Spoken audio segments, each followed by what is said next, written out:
இந்திய தேசிய காங்கிரஸ் கட்சி சார்பாக உரையாற்றிய மாண்புமிகு திரு சே ராஜேஷ்குமார் அவர்கள் தீர்மானத்தை வரவேற்றதோடு மட்டுமல்லாமல் மதசார்பற்ற அரசுக்கான ஆதரவு என கூறினார்கள்.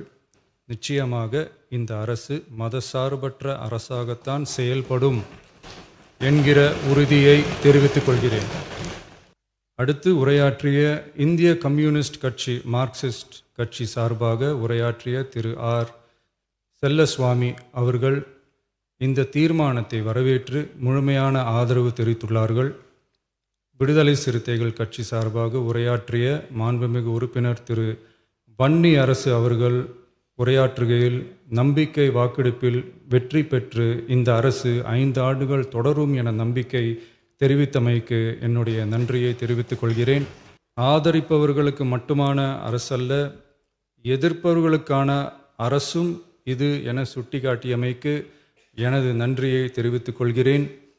முந்தைய அரசுகளால் கொண்டு வரப்பட்ட முக்கிய மக்கள் நலத்திட்டங்கள் தொடரும் என்ற உறுதியை தெரிவித்துக் கொள்கிறேன்.